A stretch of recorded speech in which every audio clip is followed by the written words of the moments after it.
How do you make a good Knight Optimus toy? Do you A, make it look like an upscaled Voyager that was made in a short amount of time and charge 60 bucks? No. Do you B, make a leader that looks alright but is still a clunky mess? No. Or C, make a Voyager for 30 bucks that actually looks pretty decent for its size, class, and budget? Maybe. Or D, Knight Orion, who I'm staying away from. Instead, I bought Challenger. Not perfect, but pretty damn good.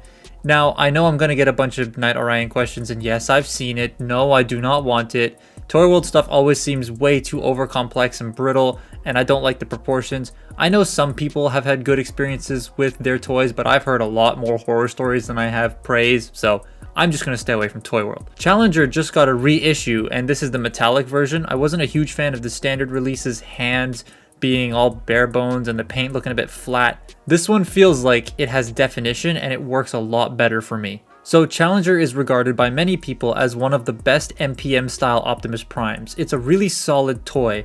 Like, I have my issues with it, but it's still pretty solid. Challenger here looks amazing from the front. Like, all the surface detailing and the paint work is really nicely done. It's super clean and super crisp. I also love the use of parts. One of the things that always bugged me about toys like Perukill were the use of flat panels with just some general sculpting on them. Like Perukill's back is just an entire flat panel. But here on Prime, in most cases, you have actual parts sticking out on other parts to make the tooling look more dynamic and less flat. The bit that stands out the most for me is the use of actual soft plastic cables here on the sides of the legs. Love that. That attention to detail to me is just something I always appreciate. I also love how the fingers are painted on this version and how the silver they used around the figure catches and reflects light in a very interesting way, making it look very more dynamic and different in like different lighting conditions. I just find that neat. It's just something I noticed when posing this guy with my two lights on. He does have some design issues though that I'm not the biggest fan of. Number one is the lower legs. The panels surrounding them make them look like they bow out a bit, and the knees are just a little bit above where they're sculpted, so the toy's knee bend can look a bit strange. The calves are extremely big and kind of make the side profile look strange, and the feet. They have no up or down movement, and he does do the leader Prime thing of putting the grill on the bottom of the feet, and it's chromed. Scratches will form on this over time. Number two is the back. I wish he had a sheath or a clip for the sword, because you can't attach it without the shield, and I find that to be a bit annoying when trying to get some cool poses with this guy. And number three is the head. The back of the box that I got this particular one in advertises different accessories. You get the staff, both large and small. I lost the small one while I was filming this video. And his murder bumblebee blade, which also got lost while I was filming this video, so you won't see them. Apologies, I'll find them. But on the box it shows different faces and the Last Knight head that comes with the Dragoon. Kinda wish it came with that head, because I much prefer it, and you should probably give your customers what you are advertising on the back of the box in the box. I mean, that's, you know, technically not allowed, but he does have the face change gimmick, so there's that. Just like Nero though, I can't really put this thing down. The same goes for Lahire and Perukill. All these unique toys and DX9 figures are very well done, and this has cemented them as my favorite third-party company, other than Fans Hobby.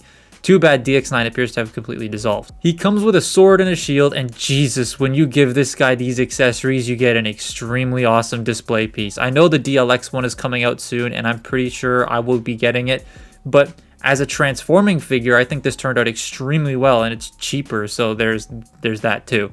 The amount of poses you can get this thing in, it's just like, you can do the poster poses, which I have done, and I'll show you those in a bit, but it's just, you can do so much more. It's such a fun figure to mess with. Have a look. Here's some poses I was able to get this guy in.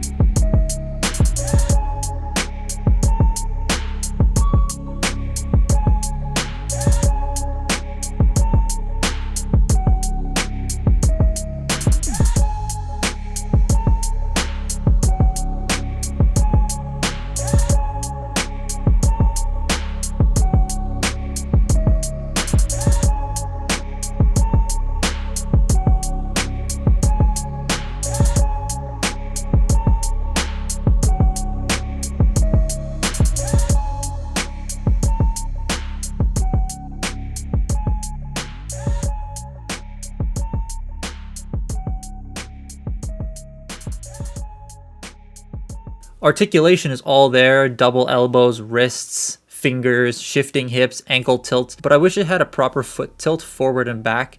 He has butterfly joints, which is necessary for a lot of the sword poses, so that's super helpful. The sculpt does bang into itself on the hip section though. The hip skirts are attached to the legs on a double joint, which helps get them out of the way. But even when you shift the hips down, sometimes they or the top of the hips can catch on the figure, and I have had my figure's thighs pop off. So that's something to be careful of. It can get pretty clunky. Still a very poseable figure though. Not as fun as Nero to like pose and mess with and display, but I still think it's an extremely good robot mode. The whole thing just shows how much effort, thought, and passion went into making this thing, and it's super exciting to finally have one up on my display with the rest of my MPM style figures. But how about that alt mode? So I want to intercut this into here. I usually sit on the floor and just transform these things, but I am not transforming Nero because he scratched up my hand like crazy just posing him. Transformation shares a lot of the general ideas that MPM 04 Optimus has. The feet swing to the front and peg in to form the grille, the hips become the back truck bed, the arms come up to the front and top of the cab, and like the truck, like the torso becomes the middle of the truck. It's a much easier transformation to do than Nero's, and it's a lot more fun to do, but it feels familiar in a lot of ways because it's the same general formula as we've seen for Optimus for a very long time. My copy though has some trouble tabbing together. There are multiple points where there's just like things don't line up and it's super annoying at times. I think that might have to do to mold degradation because this thing has been retooled or redecoed at least so many different times. But this truck mode is awesome.